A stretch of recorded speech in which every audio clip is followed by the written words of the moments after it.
Flaherty. Swung on and missed a perfect game.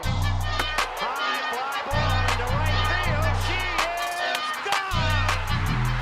In a year that has been so improbable, the impossible has happened. Fernando Valenzuela has pitched a no-hitter.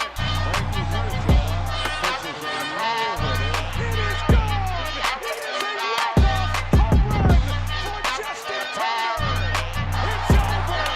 Muncy, a walk-off home run. This is way back. Walk 'em off. Chris Taylor. Give me some peanuts and crackers, Jack. I don't care if I never get back. The Dodgers make a statement against the Snakes. The Dodgers division winning chances revealed. Shohei Ohtani's on pace to make history, and we learned something very important about this Dodgers team in this series. That's coming up next on a late night edition of Dodgers Dugout Live. Another payoff. Freddie got him with a slider. Clayton Kershaw. It's Teoscar Hernandez. Mookie masked. It's a grand slam. Freeman. Showstopper and game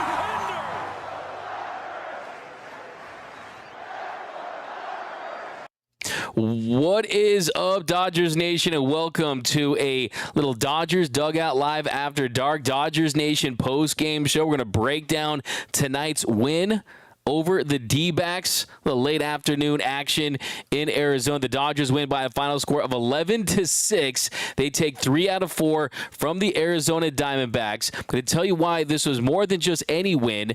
It's basically a 7-game lead now in the division for your Los Angeles Dodgers. The Dodgers are up 5 games on the San Diego Padres. They're up 6 games on the Arizona Diamondbacks. They're at 83-55. But with the win today over the Arizona Diamondbacks, the Dodgers, they have the tiebreaker. And the tiebreaker, that gives the Dodgers essentially a 7-game lead over the Arizona Diamondbacks with 24 games to play. So 24 games to play. You're looking at a 7-game lead. The Padres are at 5 behind the Dodgers. So you got to feel really good about where the Dodgers are at. And after today, your Los Angeles Dodgers, they have a 93.8% chance of winning the National League West. And that is an extremely high mark. This Dodgers team, they're rolling. We learned a lot from this team. Jack Flaherty is exactly what this Dodgers team needed. He's done everything they'd hoped he would do, and then some. He had another strong start on the road. The fastball was incredibly effective for him today. He ends up really putting this team on his back when they really needed some quality starting pitching, and he did that again today. And he goes 5 2/3 innings, allowed just 1 run on 5 hits, had 7 strikeouts. 7 strikeouts today for Jumbo Jack Flaherty. I thought he was really solid in his role for the Dodgers, especially when you consider what they got out of their starting pitching from this series. They really needed him to go out there and get the job done. He certainly did just that. He goes 5 2/3 innings. That was the longest start by any Dodgers pitcher since who? Jack Flaherty last Tuesday when he went 6 frames against his old team, the Baltimore Orioles. And the bullpen, I mean, they had to go 22 innings. And then Sunday, they were tasked with getting 10 outs, but Vesey did a really nice job, so we'll talk about the bullpen as well. Some rocky times, but still, the Dodgers get a big win and are really in a great position to win this division.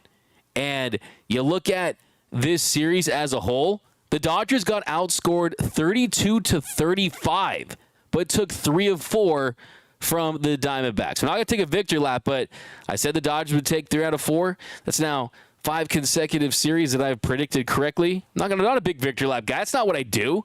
But welcome to a little Dodgers Dugout Live After Dark, the #1 Dodgers show on YouTube. If you haven't yet, do us a huge favor. Subscribe to the channel. Hit that subscribe button. Hit that notification bell. Hit that like button. And give me your biggest takeaway from this series? What stood out to you, and what is your percentage chance that you believe the Dodgers will win this division? Well, let's dive right into the comments. We'll break this one down. We got the Revlo D-Mac. What up, Revlo1? How you doing, my man? We got what's good, D-Mac from Fish Slayer. By the way, looking for those comments of the show. What's up, Fish Slayer? We got BC. What's up, BC? Anthony House says, Doug. What up, BC? We got Don Kim says, torta. Is that what you had for dinner? I didn't have one today, but that sounds delish. Adrian Salazar, D-Mac, shout out from Arizona, big win. Shout out to Mr. Adrian Salazar, repping in AZ. Did you go to the game? Because Dodgers fans showed up and showed out. You got to love the fact that that's an Arizona Diamondback team that, have they had any recent success? Oh, that's right. They made it to the World Series last year. Oh, that's right. They beat this Dodgers team en route to that World Series. But every time something good happened for the Dodgers, you heard loud cheers. Every time something bad happened too, like maybe Shohei Ohtani getting hit, the crowd was booing. That was a Dodgers crowd in Arizona. It really speaks to how rabid this fan base is. You guys are the best fans in the game. Top two, not two. Late night with D-Mac. What up, Denny Cortez? How you doing? Joshua, great to see our boys win against all pitching odds. Yeah, I thought Dave Roberts did a really nice job in this series. And how about Justin Robleski? Give him a little Dodgers dog in the series. Gave up 10 runs yesterday. Robo, he died for the series win. How about that? How about that? My man Robo. Cody, D-Mac post-game show always puts me in a good mood. Hey, talking to you guys always puts me in a good mood, too. Talking ball with the best fans in the game. I like this from Ray Soto. Shohei, Ricky, Henderson, Ohtani. Lots of thoughts on Shohei Ohtani. We're going to tell you what pace he's on now. I can see this now, though. Wouldn't that be electric? Tomorrow in Anaheim, the franchise that wasted two of the best. Wouldn't it be crazy if you had like two of the best players in baseball, like maybe like Mike Trout or Shohei Ohtani? What if you had them on the same team in their primes? Oh wait, the Angels did, and they did absolutely nothing win it. Shohei Ohtani is on a winning team for the first time in his big league career, believe it or not. And I want to see 45-45 for the first time in big league history in his old ballpark in Anaheim. I'll be there. Jake Bogner, what's going on, D-Mac? What's going on, Jake? We got a little late-night stream. Alex Rantery, yeah, just a little prior engagement. But, you know, guys, hey, if I'm alive, I go live, okay? And we got to keep the streak going. IB Stroking, what up, D-Mac? What up, Dodgers fan? What's up, IB Stroking?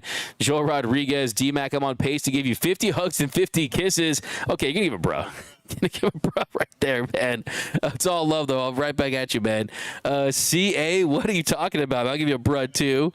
Can't read that one out loud. But you guys are, hey, anytime we go Dodgers Dugout Live After Dark, it gets wild in the comments, and it's always a good time. So settle into the show, and we're going to break this one down because, man, you got to be very excited about your Los Angeles Dodgers. Let's read some more comments before we get into the action. Ryan Montaz, $10. Appreciate that super chat. Going to the Teo Fund.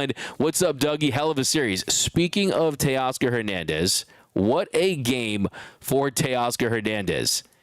Was flirting with the cycle, goes 5 for 5 for the third time in his career. How about that? Teoscar Hernandez, and just the top of this Dodgers lineup as a whole. They show why they're the best 1, 2, 3 in baseball. And then when Will Smith, who had another 2 hits today, he hit the ball hard.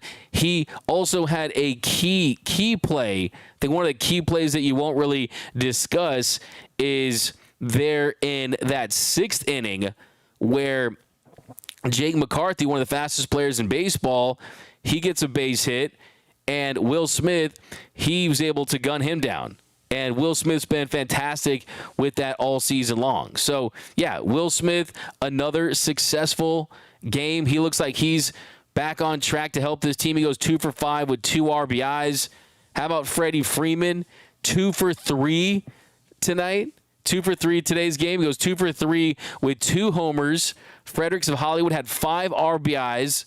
Freddie Freeman, this series for the Dodgers, 6 for 10 with 4 homers and 10 ribbies in this 4-game set. Freddie told us that the finger doesn't bother him at the plate. He wasn't lying.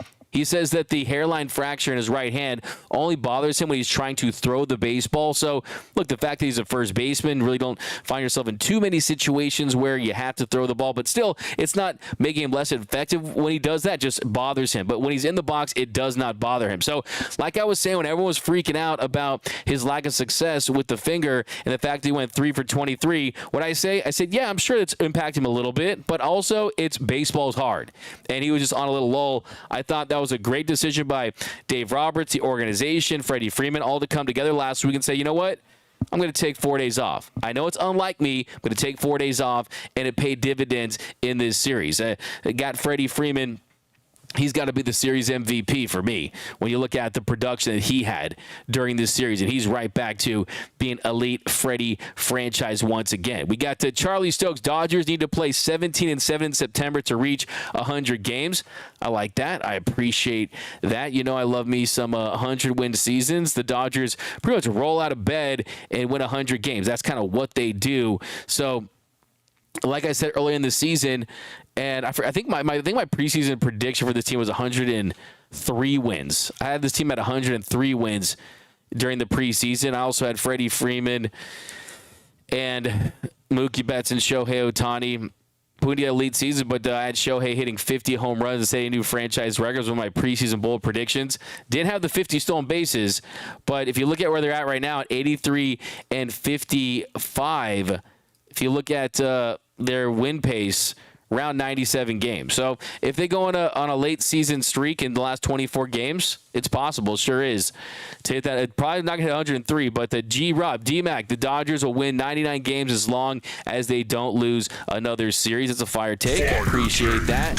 We got Michelada Papi. Dodgers learned their lesson from the postseason and posted in enemy territory. Yeah, I think that's a fantastic point from Michelada Papi over there. I'm going to give you a fire take for this one. There was some emotions, and I appreciate the infamous Guapo, D-Mac Hardest-working reporter in the biz.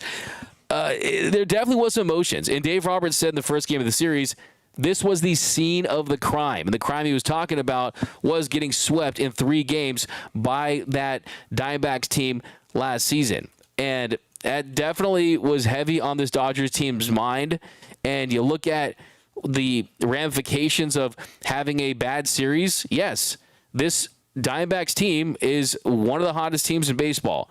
Hottest team since the All-Star break. The offense humming. And, yes, that Dodger team, that 100-win Dodger team from a year ago, they lost to an 84-win Diamondbacks team. And don't kid yourself. It definitely was in the minds of these Dodgers players heading into the series where, like I said, because you win the tiebreaker, because you have won 7 out of 13 games against the Diamondbacks team this season. If they finish with an identical record, the Dodgers have that tiebreaker. So it's not a 6-game lead like the box score, like the standings say. It's more like a 7-game lead. That's why you have a 7-game lead with 24 games to play. But then again, you are just up 5 with the Padres. So it's not like you can sit pretty and you still have to win baseball games down the stretch. But let me know down below in the comment section before we get into this one, what was your biggest takeaway from this series? Who is your series MVP? Wiseman NYC, best show ever. Hey, best fans ever. Give you a little you right there. Shohei needs his own cleats. John Fernandez, he does have his own cleats. The New Balance Shohei 1. Don't you have a pair? Might have to do a shoey out of them if he goes 50-50. Reed Detmer's about to eat crow in Anaheim. I'll give you a little finish him. He'll fire take right there. Sarah Perez over on YouTube. The boys in blue did a great job. So happy to see them wake up and hustle. I like how you put it right there because it's not like they went out there and just pitched lights out. I mean, Friday's game, you get 1+ innings out of Clayton Kershaw. The bullpen had to cover 8 innings and 24 outs. Saturday, you got 5 innings out of Gavin Stone and 84 pitches. He could have gone out there for another inning to take a little less stress off that Dodgers bullpen. Yesterday, Justin Robleski, he tied a Dodgers franchise record with 10 runs given up. And then today, Jack Flaherty goes 5 2/3. So the pitching, the hitting, the scoring, like I said at the top of the show, Dodgers were outscored 32-35 this series and still managed to take 3 out of 4 games. So, I mean, the beauty of this is you saw Shohei Ohtani give up at bats to sacrifice runs and sacrifice flies for runs. And you saw big swings, little swings. You saw a clutch hit, the coming out party for Tommy Edman, a 2-run single on Saturday to give the Dodgers the win. I mean, what we learned from this Dodgers team is, you know what? They can find a way to win. They can outscore opponents. The bullpen can come through in big spots. I thought Dave Roberts really did a fantastic job this series, managing the bullpen the way he did.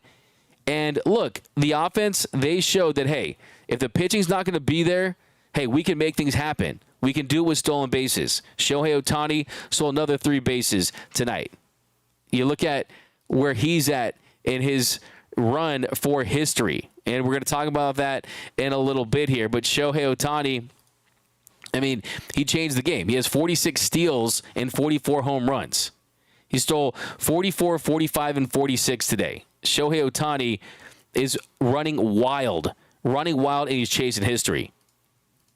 I mean, it's unbelievable to see what he's doing out there. Freaking Shohei Ohtani, man. He's on another freaking level.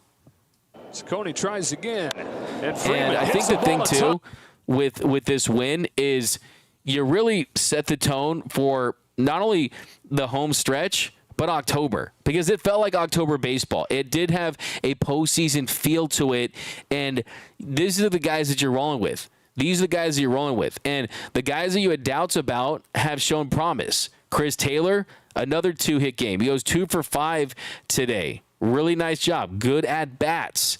He had a double off Rodriguez there in the 6th. And Will Smith, Miguel Rojas, Tommy Edman. I mean, look at the Dodgers lineup today. I mean, if you look at the top 4 of that Dodgers lineup today, Shohei goes 2 for 4. Betts goes 2 for 4. Freddie goes 2 for 3 with 2 home runs. Teoscar Hernandez goes 5 for 5. So you got just an incredible lineup that can put up runs against any team in baseball.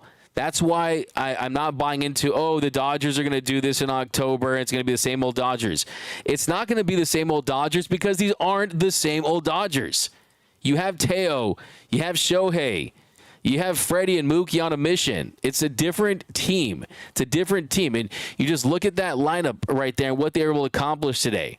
I mean, you had the 1 through 4 today, they combined to go 11 for 16. 11 for 16 with 8 RBIs.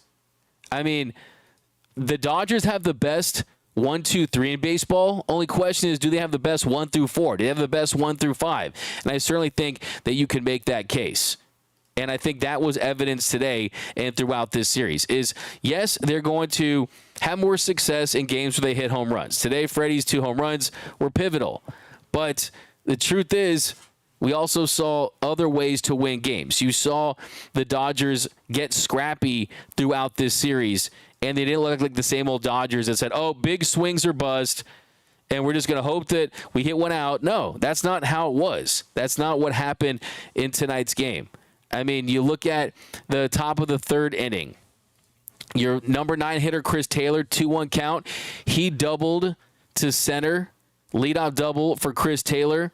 Shohei Ohtani grounded to second for the first out. Then Mookie Betts with CT at second. First pitch, really nice at bat for Mookie. Not a big swing. He singles to left. That scored CT to give the Dodgers an early 1-0 lead. And the next batter, Freddie Freeman, 0-1 count. And then Freddie Freeman, he goes big fly.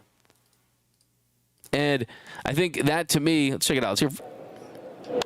Freeman sends a drive down the left field line. Smith is back on the track at the wall. It's gone. He had just enough inside the left field foul pole. 3rd home run of the series for Freddie Freeman. 3-0 LA. By the way, don't you just love the look of disgust on Eduardo Rodriguez's face? It's like, come on, man. Slam the glove down like it's the 2018 World Series. Erod, the only guy ever to say, you know what? LA, not too sunny. Tucson. Are they going to go to the playoffs? Nah, I'm good. I'm going to stay in Detroit. But Freddie Freeman's 2-run shot puts the Dodgers up 3-0. It was Freddie's 20th home run of the season. And then Teoscar Hernandez, next batter, 2-1 count. He tripled to right. Really nice job. Stayed back, stayed through on that changeup. He triples to right. Fortunately, they couldn't take advantage of that. Smitty grounded to second, and Edman fouled to first. But the Dodgers get 3 runs on 4 hits there in the top of the 3rd inning. And one thing, too, is the Dodgers have been really good against lefties this season. I mean, they're pretty much balanced when it comes to left-handed and right-handed pitchers. I mean, on the season. I mean, that's basically, it's kind of been a common thread from this team is that, look, it doesn't matter who you're going to throw out there. We're going to find a way to have some success. This season, the Dodgers against lefties, they have a 115 weighted runs created plus. So they're 15% above league average. Against righties, they have a 114 weighted runs created plus. So they're 14% above league average. And they faced a ton of right-handed pitchers in a row, but last 10 games, 5 of those 10 were against lefties.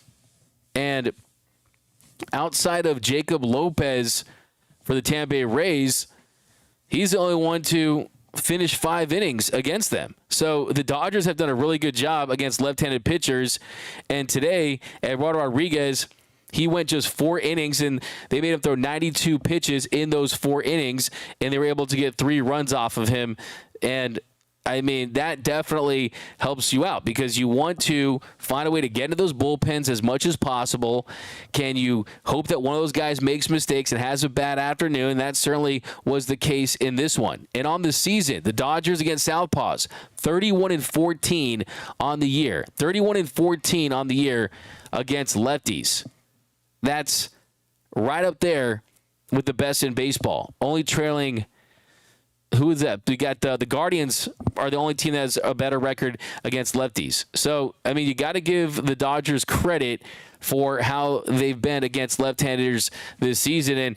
And tonight, I mean, the big difference was you didn't have Gavin Lux at second. You had Chris Taylor at second. And the big inning, Chris Taylor, he starts things off with a double. So where are all the people saying, I wanted J-Hay over Chris Taylor? Chris Taylor can help this team in more ways than Jason Hayward can. Okay? That's the truth. And then today also, you have another opportunity for Andy Pages to get a chance to see what he can do as well. So really like what I saw out of the offense versus a left-handed pitch. And then bottom of the 3rd inning, Flaherty on the hill. Suarez doubled to left to start the inning. He walked Guillorme, so gives himself a little bind there. Runners on first and second. And then Perdomo, little sack to third, little bunt action there. That gave the Diamondbacks runners on second and third with 1 out. And then next batter, Carroll, first pitch. He grounds to second. That scored Suarez to give the Diamondbacks their first run of the afternoon to make it 3-1 Dodgers. But then he settles down and he gets McCarthy to ground out to end the inning. So I love Jack Flaherty's poise and composure. He's got that Dodger dog of the game. But even more than just the dog, which we know he has in spades, it's the fact that he's got that calm demeanor that allows him to operate, execute anytime there's traffic. So I was really impressed by that. So we got, let's do some comments here. That background, though, we got Alfonso Rodriguez. People love the new background. It's just, it's nighttime. You know what I mean? You guys want to feel like it's like happening right now, right? The daytime background during a nighttime show didn't make as much sense. But for the podcast listeners, of course, talking about the Dodger Stadium After Dark background over on YouTube. By the way, if you haven't subscribed to the podcast, we're going to do some podcast exclusive because some of the player interviews before games, you can't have cameras in the clubhouse. So we're going to start getting some player interviews just for the podcast you're going to find over there. So definitely be sure to subscribe wherever you get your podcast. Nando 390 says Dodgers dodged a bullet on Montgomery. Shohei Ohtani. We got back-to-back. Nate says, I love to see how much of an impact Shohei has in October with all the running. It puts stress on pitchers. It absolutely does. It's the instincts. It's how fluid he is. It's also, too, how much ground he covers with his big strides. I mean, just watch him. If you go to a game and you're seeing the stands, watch just how much ground he covers step for step, stride for stride. It's impressive. It's very, very impressive. He's a freak athlete. He's a freak athlete, and he's not generational. I cringe when I hear people calling him generational. He's not generational. He's once in a sport. He's a once in a sport type player. Once in a planet type player. Let's be honest, okay? We got Wiseman. True, it felt like October. BC, I felt like the NLDS should be best of 7. The wild card should be best of 5. I wouldn't be necessarily opposed to that. I think, BC, I like that point because I do think Major League Baseball is still in an evaluation process with the expanded postseason. I mean, you saw last season, you lose the Braves, you lose the Dodgers, and you saw what happened in 2023 and 2022, and you just don't want to lose some of these marquee teams that have spent 162 games to put themselves in a position to earn home field advantage throughout the postseason or in an early series. And when you have a shorter series, the variance is higher. The odds of a team winning 3 games in a 5-game series are much higher than a team that can win 4 in a 7-game series, because the longer the series, the more depth shows. And that's why I'm extremely confident if the Dodgers just get past that NLDS and they find a way to avoid that slump early in the series because of the layoff. The Brewers are hot too. Don't get it twisted. Brewers are hot too. But anything can happen in baseball. But if you get past that 5 games, I feel really good about the way the roster is set up to take 7 and make it to the World Series. So I think if you see a lot of upsets in the next 3-4 years and you're constantly losing the best teams in the regular season, I wouldn't be surprised if you made the first round the division series a 7-game series, because still, I mean, it's still less than the NBA, right? But it does make it fun, though. It definitely does make it fun. It absolutely does. I will say that. We got Denny Cortez in the chat asking about Brewstar Gratterall. Brewstar Gratterall, things are just really, really looking good. I mean, really looking good. I mean, Dave Roberts said today in Arizona that he could return as soon as Friday. Brewstar Gratterall, a guy that it looked like his season was over. They said after the game it was a grade 3 hamstring strain, which basically means like the muscle is ruptured potentially and is the worst, most severe strain. Well, they downgraded to grade 1, and he is set to start that rehab assignment for AAA Oklahoma City, and he's only going to require just a handful of appearances, maybe just 2, before rejoining the Dodgers, and Dave Roberts said it could be as soon as Friday. So he has been on the IL for a couple of weeks now, and he was activated on August 5th due to that shoulder inflammation, but that strained right hamstring in his first appearance after just 8 pitches looked like his season was over, but things are really, really looking up. So that's definitely positive news on Brewstar Gratterall. Is the Dodgers can have Brewstar Gratterall back on Friday. So to go from grade 3 strain to grade 1 strain to now just a couple of rehab appearances, and he could rejoin the Dodgers this Friday when the Guardians come to town. So that's exciting news. As far as Yoshinobu Yamamoto, things continue to progress in the right direction. I talked to Dave Roberts last week about Yamamoto after his first rehab start, and he said that everything went well, the arm bounced back well, that he looked good, and that he threw a bullpen session yesterday in Arizona, and he's going to make his next rehab start on Tuesday with the OKC Dodgers. So everything's looking really, really good for Yoshinobu Yamamoto. And just a couple more rehab starts, one more rehab start, and possibly one more rehab start, and then he could be back with the Dodgers. So the plan is mid-September. That's the plan, and best case scenario for Tyler Glasnow is also mid-September. So things are looking up. Things are looking up. But, hey, the Dodgers are getting a starting pitcher that 14 starts before the injury had posted a 2.92 ERA, an 84-17 strikeout to walk ratio in 74 innings of work. And I think that he's going to be fresh for the postseason run. I think that if he has it, he is going to be ready to, along with Glasnow, along with Flaherty, along with Stone, put this team on his back. I did think it was interesting to hear Dave Roberts say that Clayton Kershaw was dealing with a turf toe situation. So, I mean, are there ligaments involved? I mean, the thing about Kersh, he does not love when the team gets very specific about his injuries, and he likes to kind of keep things as close to the vest as he possibly can. But yeah, I mean, we're in September. Before you blink, October is going to be here. So I don't think this is the end of his career. I'd be surprised if his career ended on a toe situation. He still has a player option. But I think there's a world where if we don't see Kersh back for the NLDS, maybe we could see him back for the NLCS if things don't turn around and he has enough time to come back for the regular season. I think that for his sake, you want to see him back in the regular season somehow. But here we go. We got Edmund, the X Factor from Jose Aguirre. John Cozy, I love CT, but let's be real. He has hit his week where he's hitting. Then it's over a month before he gets another hit. Don't get me wrong. I just think we're going to win it.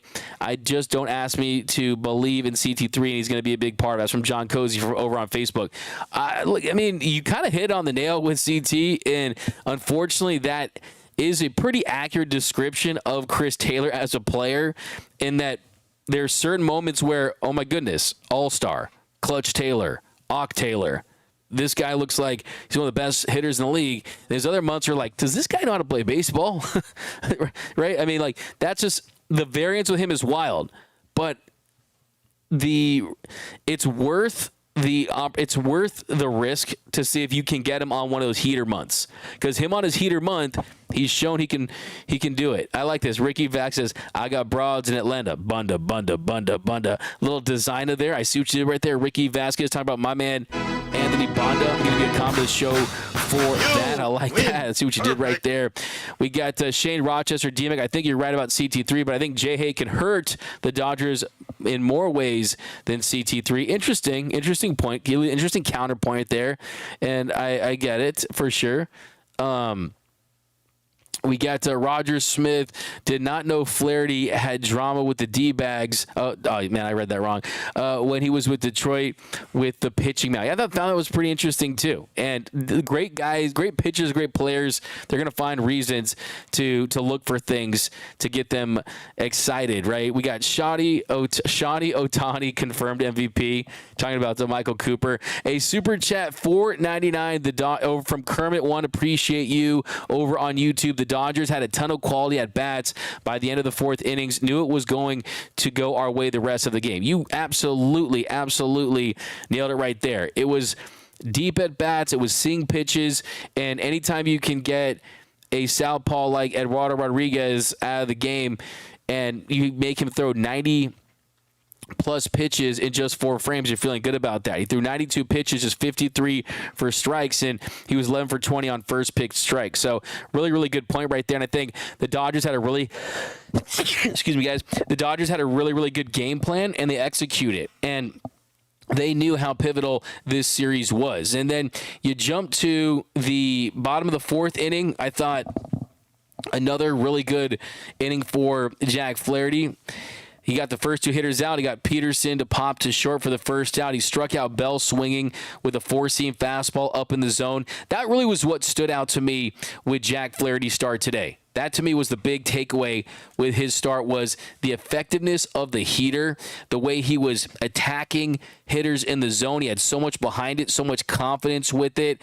And he's not a high velocity guy, right? He's not pumping 99. This game, he averaged 93.3, which was slightly down from his yearly average of 93.5, but he can hit 95. He can hit 96 when he wants to reach back and get it. He almost reminds me a little bit of an old school pitcher from that sense, where he's not going max effort, 4-seam fastball every single pitch. No, he can pump it when he needs it, and for him, it's more important to locate it and hit his spot with it. And he did top out at 95.5 on the heater, and he threw 48 fastballs today, accounting for 50% of his 4-seam. So you like the adjustment there from Jack Flaherty. You like the adjustment there in that you know where you're pitching. You know you're in Arizona in Chase Field, where sometimes you don't have the feel for your slider. You don't have the feel for your curveball. And if you look at this season, he throws his slider 30.4% of the time and his curveball 20.8% of the time.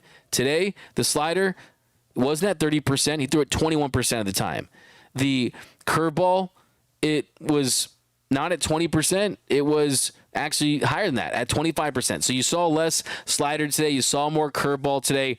But the reason why he was so effective was mainly due to the command of that fastball. He had 7 strikeouts today. 5 came via the heater. He had 12 swings and misses.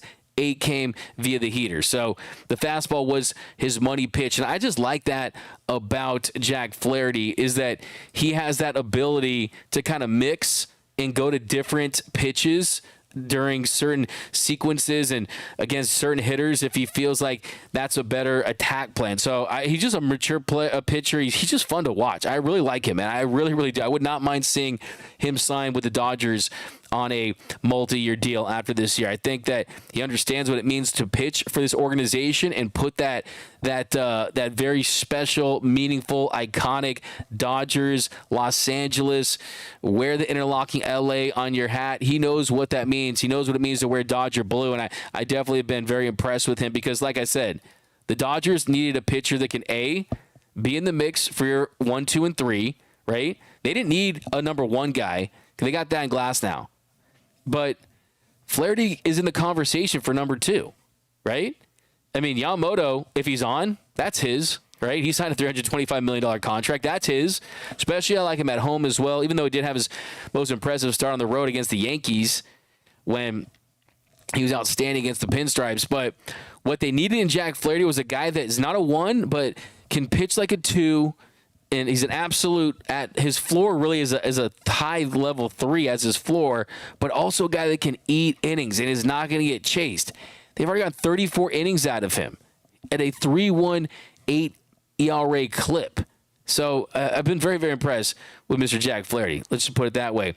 And then the bottom of the 6th inning, Flaherty back out there. McCarthy singled to center. We talked about this. Will Smith, he threw him out after he struck out, Flaherty struck out Peterson on 3 pitches. Nasty knuckle curve down the zone. Looks like a fastball.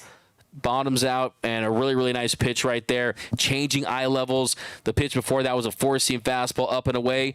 Then the third pitch, boom, drops it down with the 12-6 curve. Money pitch. And then he walks Bell on 5 pitches, and then he walked Smith. So after the back-to-back walks, Dave Roberts, he elects to go to his bullpen, goes to Alex Vesia to face Del Castillo, and ends up being the right move by Dave. Vesia strikes out Del Castillo swinging. That ends the inning. The Dodgers still up 3-1 at that point. Then top of the 7th inning, another big inning. Another big takeaway from this series. Another big takeaway that I love from this series. The Dodgers have been in the habit for a long stretch this season of let's do damage early on. Let's get to a really nice start. Home runs, big innings, crooked number innings, and then the bats fall asleep. That's not the case in this series. You saw the offense come through early in games and later in games, and that was on display once again tonight. Top of the 7th inning, Jordan Montgomery, who I think it was Nando or BC point out, Dodgers dodged a bullet by not getting him. Well, he's out there, and then after Chris Taylor popped to second, Shohei Ohtani, he singled to right. Then Shohei steals second. Shohei steals third. They intentionally walked Mookie Betts. So the Dodgers with runners on the corners and Freddie Freeman at the plate, good at bat. So this is someone who's already hit a home run in this game. And Freddie Freeman on the 1-1, sacrifice fly to left. Dodgers plate another run and increase their lead to 4-1 at that point. So I loved the different clubs in the Dodgers bag, whether it's the Edman big single on Saturday's win, whether it's the sac flies, whether it's the bunts. I mean, Miguel Rojas had a bunt to the left side to reach base on this one. So I think it was just really impressive to see this team not rely on the home run ball. And you know, hey, I'm Mr. If you want the dub, you got the slug, but I think you have to have more clubs in your bag as well. So That put the Dodgers up 4-1. And then next batter, Teoscar Hernandez, 2-2 count. He reached on an infield single.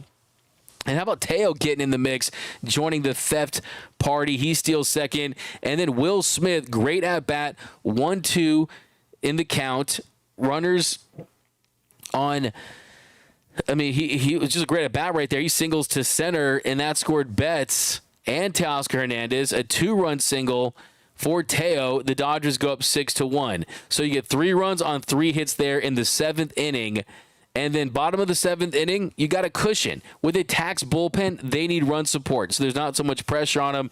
Ryan Brazier, he had been fantastic in his return. Hadn't allowed a run today. Suarez singles off him. Guillermo, he singles to right, and then Perdomo hit a sac fly to right.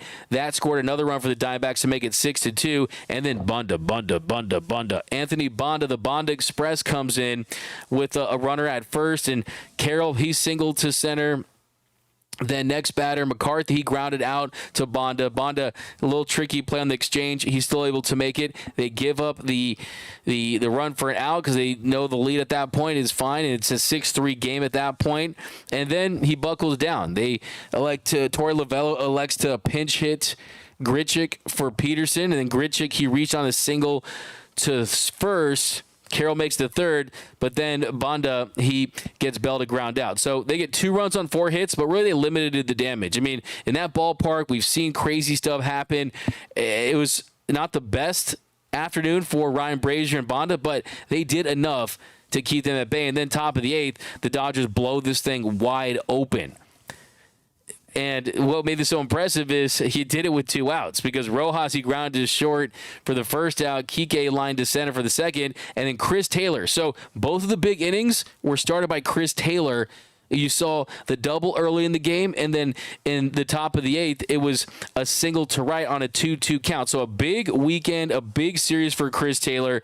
The swing looks better. The at-bats are better. He's seeing more pitches, not striking out. He's cut that strikeout rate in half since June till now, from where he was at the beginning of the season, where he was among the worst when it came to strikeouts. You guys were telling me he was swing and miss Chris and Chris Taylor. He's not that anymore.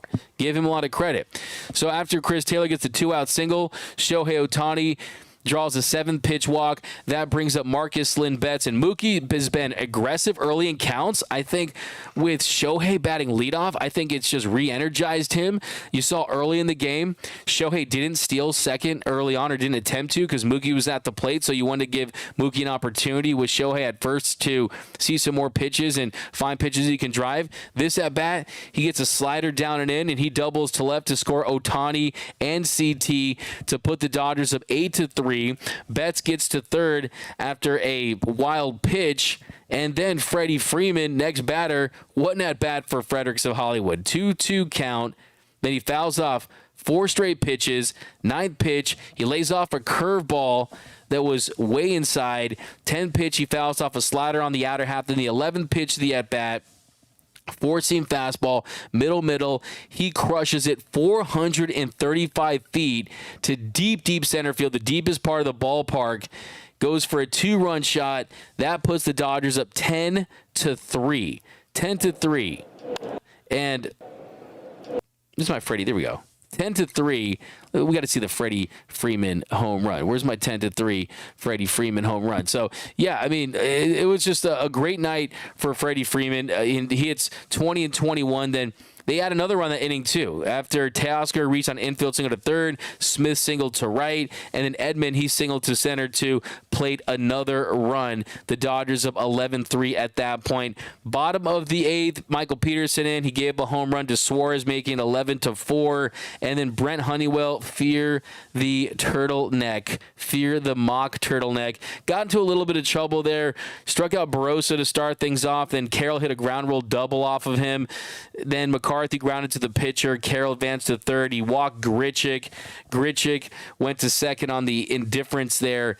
And then Bell, with runners on second and third, he singled to right to score 2 to make it 11-6. But then he got Smith to line out to end the game. So the Dodgers, they gritted these games out, and they're not at full strength. You're not going to see Brent Honeywell. You're not going to see Michael Peterson pitching for this team when it matters most. But he still went out there, and this was in my opinion, the most impressive series win for the Dodgers this season, just because of what they were up against, what was at stake, and they silenced the snakes. In the words of Indiana Jones, I hate snakes. I do, for sure.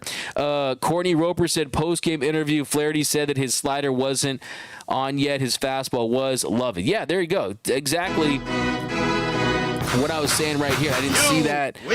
I didn't get a chance to see that, but I definitely want to because I've been in post-game press conferences with him, and he really gives good insight into what he's seeing out there, what was working for him, what wasn't working for him. And it was clear, and as has been the case for a lot of pitchers, that when it's not working for you with your slider, you got to have another pitch, and he definitely has that. I love that. DKM, DMAC, I am needed for Dodgers podcast. This place is nothing without me. I like how you think so highly of yourself, and absolutely, DKM. I mean, honestly, we need you here every single game, okay? Myria Jones, got to go back to work. Love you, DMAC. Love my Trojans and Dodger Blue. Okay, Myria, you're celebrating that USC win over LSU. All over LSU. They were kind of trolling the 2019 LSU team there after the game. I saw that. But yeah, big week for LA sports. Don't forget UCLA. They squeaked by Hawaii, winning by 3 points. Not as impressive as a win. Trust me, I get it. But Steve Sapo, DMAC, do you think Freeman will re-sign Teo? That's a really good question. I think it depends on a couple of things. I think, one, how does this year finish for Teoscar Hernandez? Is he a big reason why the Dodgers won the World Series? Is he clutch in the postseason?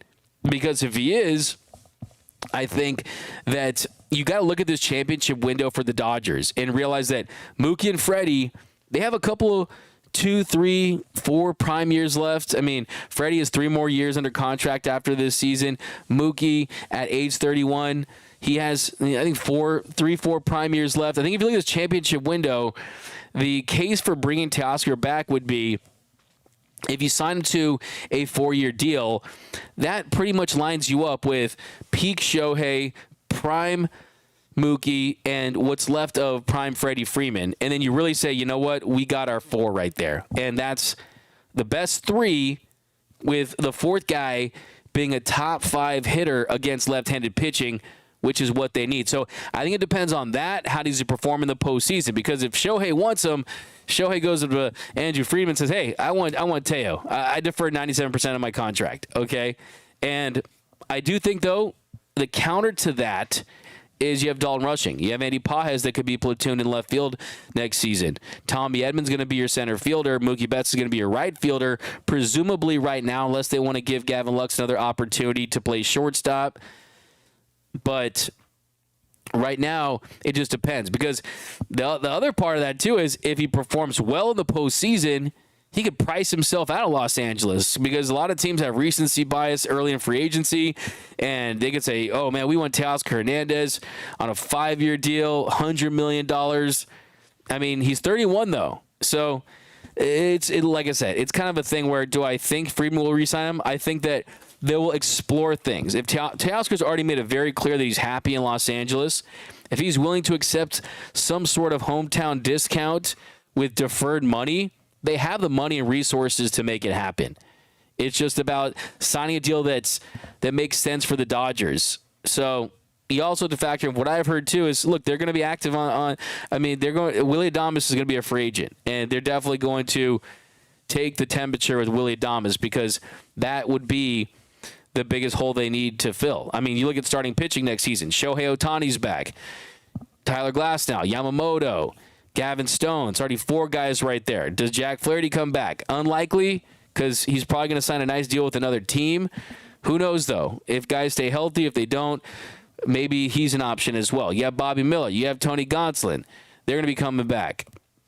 Clayton Kershaw is a player option as well. Roki Sasaki could be a Dodger as well. So let's keep it going. We got Ricky Flores, Doug Life. That's what I'm talking about. Kelly Oshiro, really appreciate you. A $49.99 super chat. Leave you a comment of the show. Can't tell you how much I thank you for that. Gonna buy some tortas, some carne asada fries. With that, appreciate that. Which would you rather see? Ohtani hit 6 home runs to break a World Series record. Yamamoto pitch a no-hitter in the World Series. Wow. That's a really good question. That's a really good question. And I would say, look, it would be Yoshinobu Yamamoto pitching a no-hitter in the World Series. That's what it'd have to be, because it's only happened twice. Of course, you know what happened. Don Larson, Dodgers, Yankees, 1959 World Series. But you also remember it happened more recently. 2010, rest in peace, Roy Halladay. One of my favorite pitchers ever to watch that didn't wear Dodger blue. But, I mean, Roy Halladay, he threw one in the NLDS. So, I mean, you're talking about World Series. I'm talking about postseason as a whole, right? I mean, Roy Halladay pitching that no-hitter in that NLDS series against the Reds back in 2010. That was special. And then, look, I mean, do we count the Astros team no-hitter in 2022? Yeah, the combined no-hitter in 2022 in that series. I personally don't think that carries a lot of weight. So for me, I'm going the Yamamoto no-hitter because that means that it's a win, and you can guarantee me a win. I don't know if Ohtani hits the home runs. Sure, it'd be great. But what if it's a crazy Game 5 World Series 2017 game where you don't know the score and the ball's juiced? If Yamamoto pitches a no-hitter, it's a really good chance I'm winning that game. So give me the Yoshinobu Yamamoto no-hitter. But that's a great question from Kelly Oshiro. Let me know down below in the comment section. Where would you go with that one? You taking the Yama no-hitter? Richard Flores says Robleski was the MVP. I see you working, Richard Flores. He died for this. He did. We need to keep the same energy come playoffs from Kevin Durant. What up, KD? How does D-Mac keep talking? Hey, it's what I do. I love talking ball with you guys. 50-50 faux show from Eddie Chavez. Like that. Come to the show. Rosemary Rodriguez, Freddie Freeman at bats are so fun to watch. They are. He lets the ball get deep in the zone. He stays back on everything. The approach is always the same. He's trying to use the big part of the field. He's a treat to watch. What's up, Mike Saldana? How you doing, my man? Kelly Oshiro, let me get your answer to that. Who are you taking? I think you said Ohtani. Freddie is smiling so much more these days. He is, man. I mean, he's dealt with a lot this season. He really has. I mean, what his family dealt with Maximus, yes, he's getting better, but it doesn't mean it's not a daily thing that they have to deal with. It doesn't mean that what he did deal with didn't take its toll. So Freddie's a tough guy. That's what I'm saying. Like, oh, the Dodgers need a tough guy. Oh, Freddie's not tough. Just because he's not a guy that wants to go, elbow you in the face, he's not a guy who's going to be in the back alley of a bar fight biting your ankles off, doesn't mean he's not tough. I'd rather have the tough guy that makes the Hall of Fame versus, like, the not tough guy that fights you that's like, a just another guy type player, right? That's the kind of toughness that makes it to the Hall of Fame. Do you think they boo Shohei tomorrow? Well, I hope not. Who they should be booing is Artie Moreno every single day, and not Shohei Ohtani. They didn't offer him $700 million. Shohei was asked today by Jack Harris, the LA Times, after the game, if he was surprised that they didn't match the offer and how that would impact whether or not he would have re-signed with the Angels. And Shohei did what he always does with questions like that.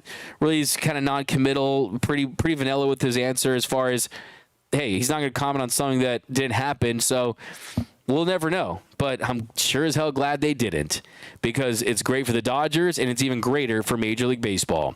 Richard Flores, Robleski was the MVP of this series, got his ass handed to him, but kept battling, saved the bullpen, and set the table for today to get the series win. Absolutely. I mean, Dodger dog of the series. Justin Robleski dying for this series win. I could not agree with you more. I mean, it sounds crazy to say this. I mean, you give up 10 runs, and you're like, how do you help the team? But no, he went 5 1/3 innings. And I said it yesterday that of all the Dodgers pitchers in history that had given up 10 runs in a game, which is a franchise record, not a record you want to hold, but for all those pitchers, Justin Robleski had pitched deeper into that game than any of them. So, yeah, I mean, RIP to his ERA. Went from under 5 to almost 7. It's at 6.82 now. Don Kim's turtleneck reminds me of Zach Galifianakis. Yeah, that's a funny one. That's a funny one right there. The turtleneck jokes. Yeah, it's like a really weak person that's choking you, right? A turtleneck and chain from Chain Rochester. The chain's out and about too, man. That chain's flying. Am I going live tomorrow, Will? Absolutely. I'll be going live tomorrow, so come join me for Dodgers Dugout Live. You know what I have on the show tomorrow? My friend Mr. Jeff Snyder from Locked On Dodgers. I'm good friends with Jeff. I'm going to talk some ball with him to start the show. Got tons of guests this week, though. Ricky Flores, D-Mac needs to get Shoddy Bay on the show since we got... Okay, Jose Marrero, I always got to read your comments because you put a lot of time and effort in, so I respect that. Dodgers win the series against the D-backs. Ohtani stole 3 bases. Freddie Freeman got 2 homers. Mookie Betts got 3 RBIs. Teoscar got 5 hits. Flaherty went deep into the game. Dodgers whooped that trick. Nice. I see what you did right there. Hustle and flow movie reference. I like that. I respect that. Yeah, I mean, we're going to talk more Shohei Ohtani tomorrow, but, I mean, he stole 3 bases today against the Diamondbacks. The second time this season that he stole 3 bases in a game. After the 2-out walk he drew from Erod there in the 4th inning, he stole second base, was stranded. They weren't able to capitalize on that. But the 7th inning is what really stood out. He got a 1-out single, then he stole second off of Monty, and then just 1 pitch later, after that pitch, steals another base, takes third, and there wasn't even a throw. So impressive. 46 steals, 44 home runs. He's the only player in Major League Baseball history to have 46 steals and 44 home runs in a season. And there's 24 games left. Shohei Ohtani, he's on pace for 52 home runs and 54 steals. He has a 92% stolen base success rate. That is elite. That is elite. I mean, only 7 times in big league history have you had higher stolen base success rate. Last time he was caught stealing was when Blake Snell was on the mound for the Giants. You had Patrick Bailey behind the dish on July 22nd. Since getting caught stealing on July 22nd, he's 23 for 23 in that stretch. That's 37 games. 23 steals in 37 games. Last year, Freddie Freeman led this team in stolen bases with 23 steals, and he played 161 games. I mean, Shohei Ohtani, it's tough to find words to describe how awesome this guy is.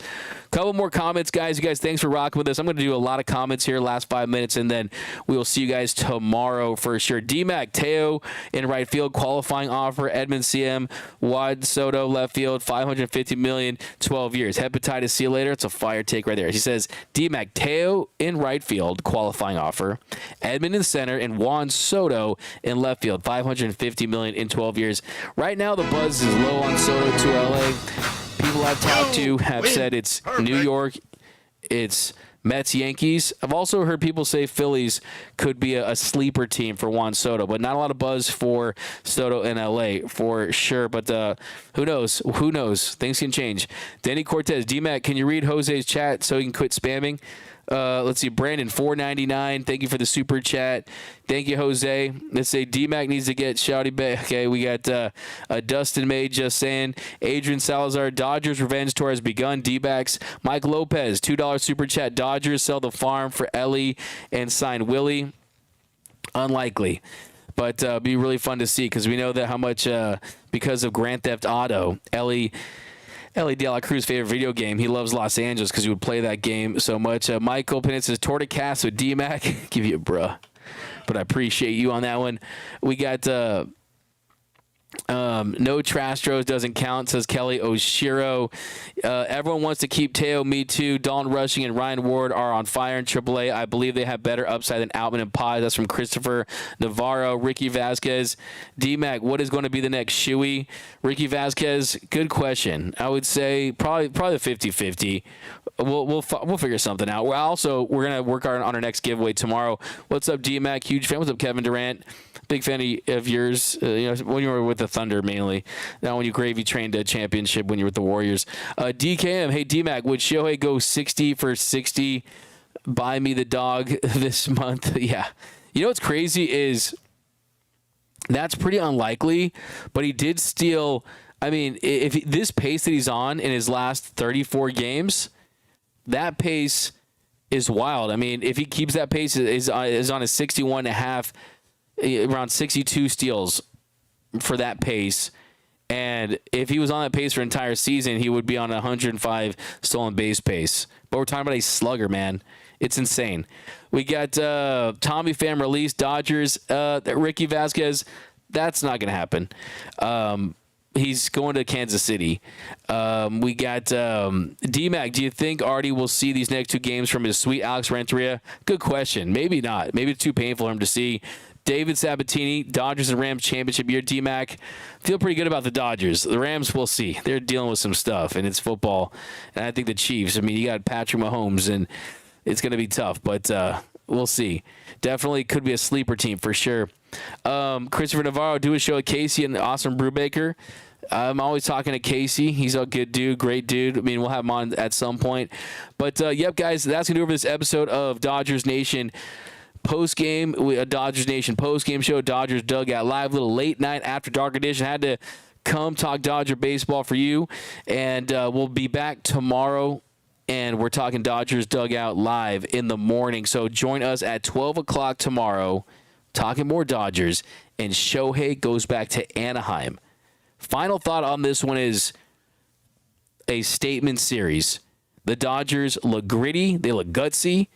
They look like they wanted this series more than the Diamondbacks. And sure, Christian Walker's not in there. Moreno's not in there. Marte's not in there.